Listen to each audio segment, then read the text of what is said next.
Hello students, हम पढ़ रहे थे फिरोज शाह तुगलक के बारे में।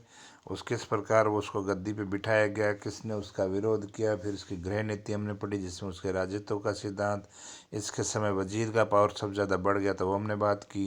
राजस्व व्यवस्था की बात की, फिरोज तुगलक के समय की राजस्व व्यवस्था में क्या कमियां थी उसकी बात की। सिंचाई को प्रोत्साहन देने के लिए उसने क्या किया, सार्वजनिक निर्माण कार्य में उसने क्या क्या निर्माण करवाए, न्याय और परोपकारी कार्यों में उसने क्या किया, शिक्षा और साहित्य के विकास के लिए क्या किया हमने बात की। दास प्रथा, जो सबसे ज़्यादा गुलाम जो है फिरोज तुगलक रखता था, उसकी हमने चर्चा की। उसने सेना को किस तरह कमज़ोर कर दिया वो हमने बात की। उसकी कट्टर धार्मिक नीति पर हमने चर्चा की। तो अब हम नेक्स्ट लेते हैं इसकी विदेश नीति। अब देखो, विदेश नीति से मतलब ये नहीं कि भारत के बाहर वाले से बात हो रही। जो क्षेत्र फिरोज तुगलक के अधीन नहीं है वो उसके लिए विदेश ही है ना। अब वैसे कभी पाकिस्तान भारत का हिस्सा था लेकिन आज विदेश है ना। बांग्लादेश भारत का हिस्सा रहा शुरू से लेकिन आज विदेश है। तो जो प्रांत या जो क्षेत्र फिरोज तुगलक के अधीन नहीं है वो क्या है, विदेश ही है ना। तो वो विदेश नीति में आएगा। तो बात करते हैं विदेश में। फिरोज तुगलक ने तो एक पराक्रमी सैनिक था और न ही सुयोग्य सेनानायक था। उसने दिल्ली से स्वतंत्र हो जाने वाले लोगों को पुनः जीतने का कोई प्रयास नहीं किया। तो ये फिरोज तुगलक कमियां है कि ना तो एक पराक्रमी वो सैनिक था, ना सुयोग्य सेनानायक था। इसलिए दिल्ली से जो क्षेत्र स्वतंत्र हो गए थे उनको जीतने के लिए उसने कोई प्रयास नहीं किया। वे तो अपने मौजूदा साम्राज्य को ही सुसंगठित करके उसकी उन्नति करने में विश्वास रखता था। यानी जो क्षेत्र है उसके पास उसमें सही ढंग से शासन कर ले, उसी में खुशहाल है, ऐसी उसकी नीति थी। हिंदू राजाओं के विरुद्ध उसने अवश्य कुछ आक्रमण किए परंतु उनमें उसको सफलता नहीं मिली। तो हिंदू शासकों के क्षेत्रों पर इसने आक्रमण किए लेकिन कोई खास सफलता उसको नहीं मिली थी, या कुछ वो ज़्यादा कर नहीं पाया वहाँ। तो पहले हम बात करते हैं बंगाल, जो कि मोहम्मद बिन तुगलक के समय स्वतंत्र हो गया था। तो 1338 ईस्वी में यानी मोहम्मद तुगलक के समय में बंगाल दिल्ली से स्वतंत्र हो गया। यहाँ पर हाजी इलियास शासन करने लगा। हाजी इलियास जो बंगाल का शासक बन गया।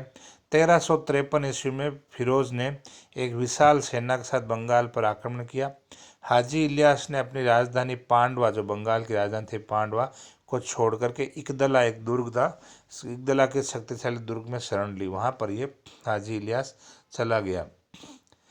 सुल्तान इकदला को जीतने में असफल रहा। तो इकदला का दुर्ग जो मजबूत था जिसको जीतने में फिरोज तुगलक सफल नहीं हो पाया। 1359 ईस्वी में बंगाल पर फिरोज ने फिर आक्रमण किया।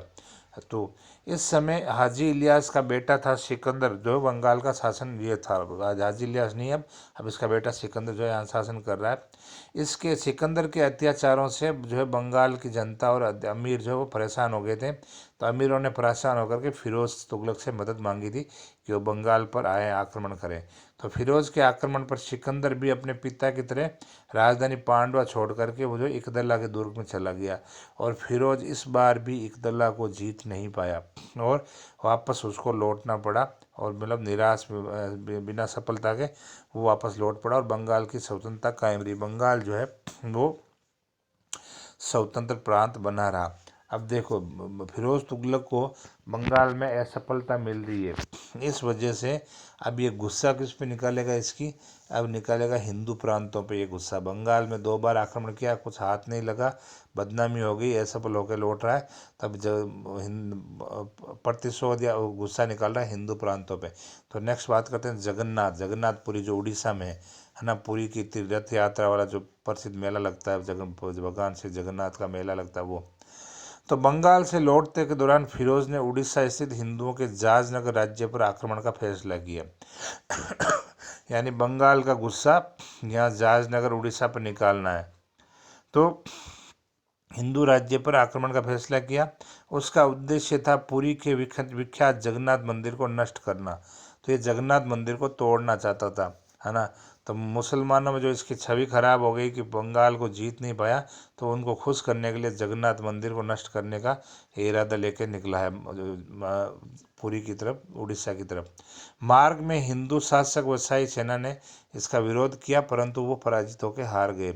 असंख्य भक्त यानी मंदिर के जो भक्त थे अनगिनत तथा हिंदू सैनिकों ने मंदिर की रक्षा के लिए अपने प्राण बलिदान किए। तो फिरोज सिंह सेना से लड़ते हुए जगन्नाथ मंदिर, भगवान श्री जगन्नाथ मंदिर के जो असंख्य भक्त थे उन्होंने उनसे लड़ाई की फिरोज की सेना से। और जो हिंदू सैनिक थे उन्होंने लड़ाई की लेकिन उन्होंने अपनी कुर्बानी दी और जो है अपने आप को बलिदान किया। फिरोज़ ने मंदिर को नष्ट कर दिया। बाद में जाजनगर का जो राजा था, इस जो जगन्नाथपुरी वाले क्षेत्र का जो राजा था, उसने फिरोज़ की अधीनता स्वीकार कर ली थी। तो गुस्सा बंगाल का, निकाला जगन्नाथ वो पूरी उड़ीसा राज्य पर ना। यही होता है आम जिंदगी में। तो फिर नेक्स्ट लेते हैं नगरकोट, यानी जो वर्तमान हिमाचल में जो कांगड़ा, जब जो हमने मोहम्मद तुगलक इसमें बात की, वही कांगड़ा, जिसको आज कांगड़ा बोलते हैं, पहले नगरकोट बोलते थे। पहले पंजाब में था, अभी हिमाचल प्रदेश में आता है। तो ये हिल स्टेशन है घूमने के लिहाज से ना। तो 1360 ईस्वी में फिरोज ने नगरकोट के हिंदू राजा पर आक्रमण किया। हिंदू राजा ने 6 महीने तक शाही सेना का प्रतिरोध किया। पहाड़ी जगह है, हिल स्टेशन है, और किला भी पहाड़ी के ऊपर बना हुआ है। तो इसने 6 महीने तक प्रतिरोध किया हिंदू राजा ने, लेकिन अंत में उसे समर्पण करने और अधीनता स्वीकार करने के लिए विवश होना पड़ा। फिरोज ने यहाँ पर देखो, कांगड़ा के अंदर तो बड़जेश्वरी माता का मंदिर है बहुत फेमस, और इसी स्टेट के अंदर पास में ही ज्वालामुखी माता का मंदिर है ना। जो 52 शक्तिपीठ हमारे हिंदू धर्म में आते हैं ना, देवी के उस शक्तिपीठ में ज्वालामुखी, यहाँ पर जो है जमीन से ज्वाला निकलती रहती है। जो कहते हैं कि भगवान सती माता की यहाँ जीव गिरी थी, तो उसी से जो है यहाँ पर ये ज्वाला निकलती रहती है, जो हजारों वर्षों से बिना किसी मतलब ज़मीन से निकलती है, बिना घी तेल दीपक कोई बाती कुछ नहीं, ज्वाला निकलती रहती है। आप यूट्यूब पे देख सकते हैं।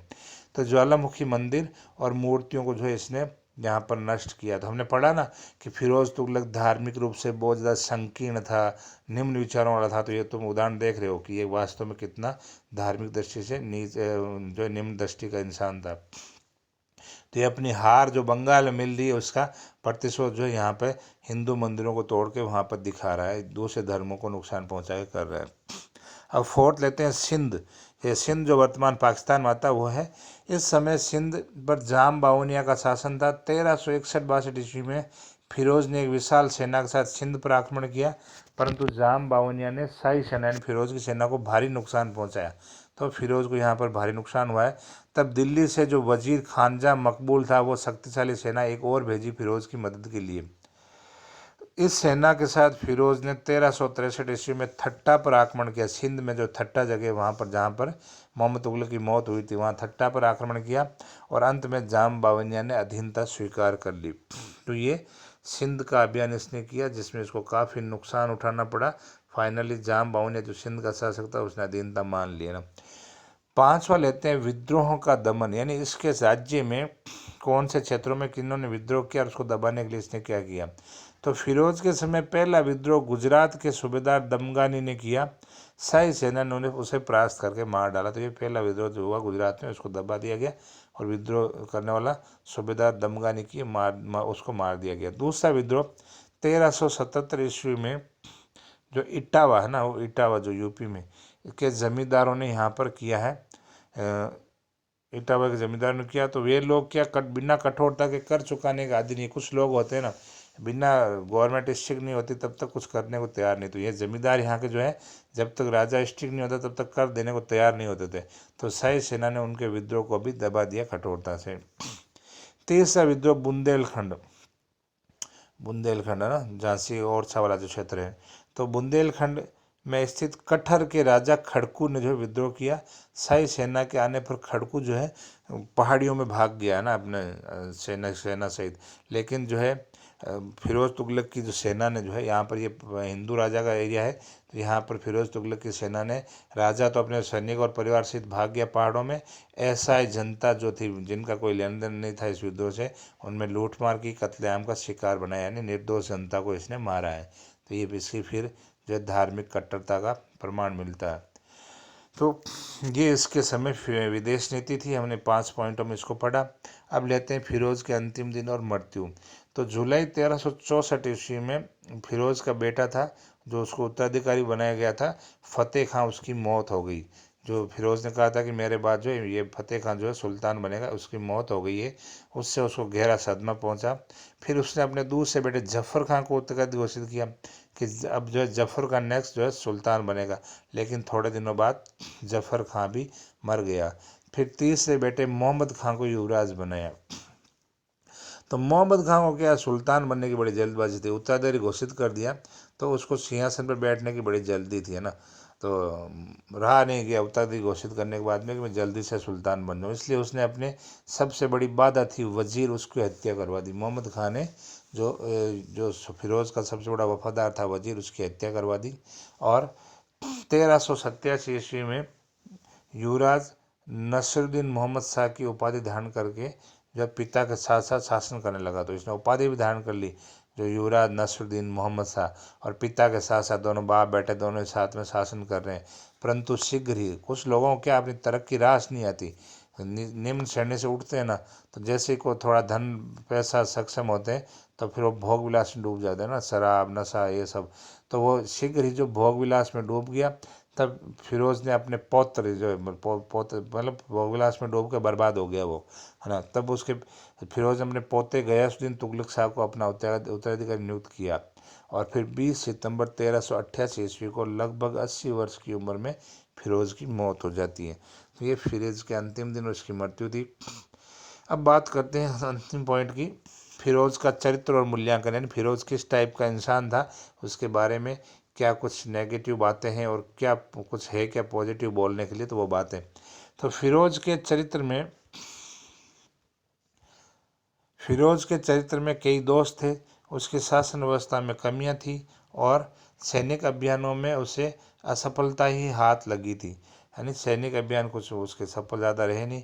बहुसंख्यक जनता के प्रति उसकी संकीर्ण दृष्टि भी उचित नहीं थी, यानी जो ज़्यादा संख्या में मुस्लिम धर्म के अलावा जो लोग थे, उनके बारे में जो उसकी संकीर्ण सोच थी वो भी उचित नहीं थी। वह सच्चा मुसलमान था वो दिखाने की कोशिश कर रहा था कि वो सच्चा मुसलमान है और धर्म के हिसाब से चलता है ना, जिसमें योग्यता नहीं होती है तो फिर वो ढकोसलों का सहारा लेकर के अपनी विद्वता दिखाने की कोशिश करते हैं।